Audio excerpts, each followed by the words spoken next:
Namaste.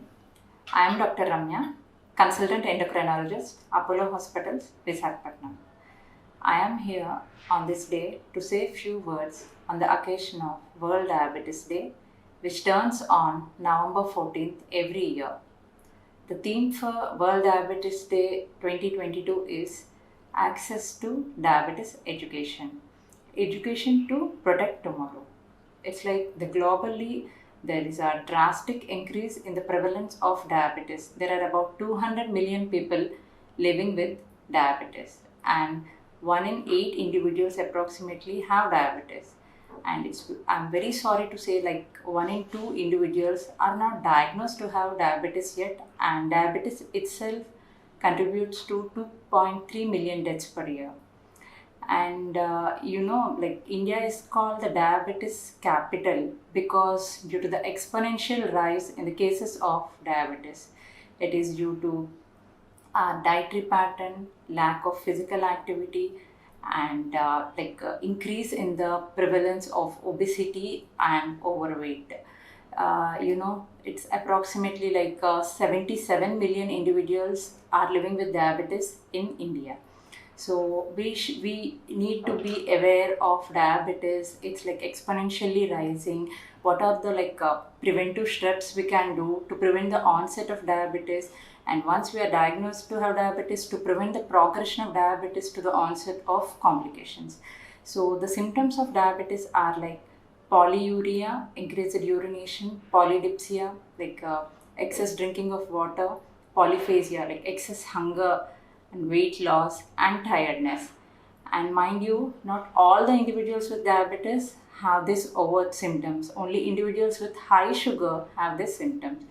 And it's like 60 to 70% of individuals with diabetes doesn't know they are diabetic.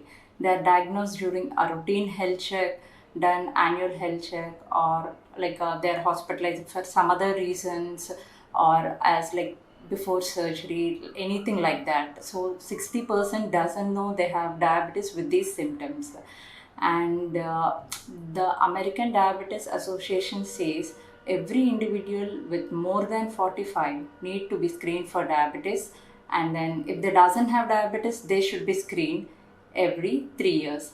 And but the individuals with high risk factors for diabetes, like strong genetic or family history of diabetes, or the women if they develop gestational diabetes during pregnancy, and the individuals with obesity or overweight, or individuals with other metabolic syndrome features like hypertension, dyslipidemia, they need to be screened early.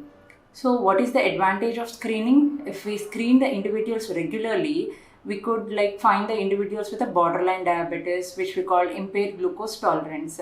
And individuals with impaired glucose tolerance, if they follow a strict lifestyle modification with changing the dietary pattern and having regular physical activity, we can delay the onset. Not exactly we can prevent, we can delay the onset of type 2 diabetes.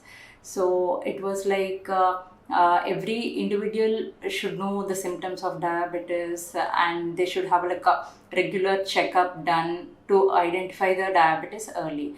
And every individual with diabetes should have a regular blood sugar check done at least once in 3 months, and HbA1c, which is a more reliable, which we do once in 3 months to know the average sugar, that should be done. They should pay a regular visit to the doctor at least once in 3 months. And individuals with diabetes should be screened for complications of diabetes, like having regular eye checkup that we call retina examination, and evaluation of renal function by getting the creatinine and urine protein done, and foot examination at least once in 1 year, and also including the lipid profile. And we need to educate the patient regarding the examination of foot, self-foot examination regularly. And high risk individuals with those individuals with have cons and callosities should have a regular check of their foot every day. And it was individuals with diabetes doesn't have a overt clinical heart classical symptoms like other individuals say, like chest pain or chest discomfort or like sometimes also shortness of breath is not classical. Generally we call a silent MI in individuals with diabetes.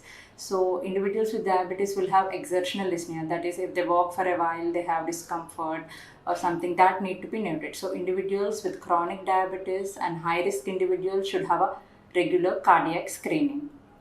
And another important thing is patients should on oral diabetic drugs or insulin should be aware of symptoms of low sugar. The symptoms of low sugar are, which we call in a medical term, hypoglycemia: excess hunger, sweating, dizziness, reeling sensation. And if they have like a recurrent symptoms with weakness, and we advise them to eat a glucose. Everybody should know if they have symptoms, they should eat immediately glucose or sugar. And if the symptoms subside, there is a need to revise the drugs or insulin dosage or oral hypoglycemic agents. So they need to consult the doctor. If the symptoms of hypoglycemia doesn't subside with taking glucose or snack, visit the doctor immediately. So another important thing, we all know there are like two types of diabetes. One is type 1, which is generally seen in children, and type 2 confined to adults. But I am very sorry to say this pathetic situation, we are seeing type 2 diabetes in a very young children between 10 to 15 years of age due to increased prevalence of obesity in these children.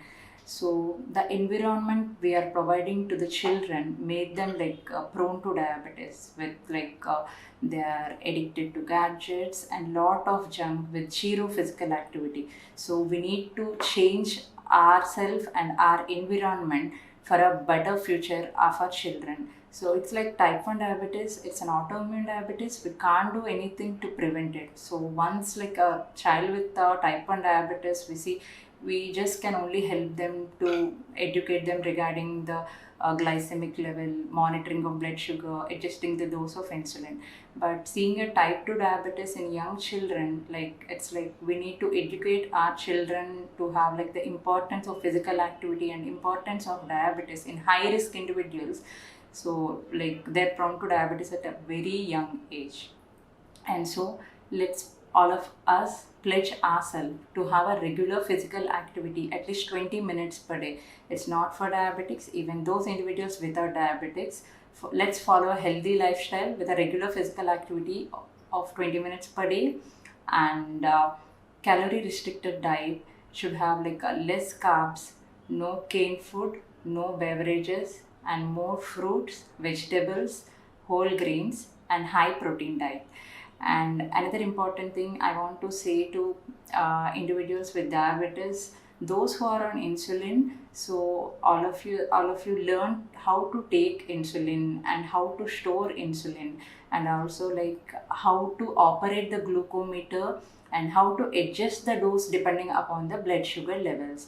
So it is the role of the patient of diabetes is very important in managing the blood sugar than the physician. The physician role is to write on the paper lifestyle modification and the medicines, whereas the role of the patient is they should have good compliance to drugs, good compliance to lifestyle, following regular exercise and also diet, and monitoring their blood sugars and adjusting the dose of insulin if they are on insulin according to the blood sugar levels, and paying a regular visit to the doctor for regular screening of complications to prevent the complications of diabetes. So the role of patient and their education is very important than the physician for a good glycemic control patient without any complications in a long run. So the thing is, let's all move forward to prevent the incidence and prevalence of diabetes in India. And in Apollo, we have a screening package for diabetes, and please avail this opportunity. Thank you.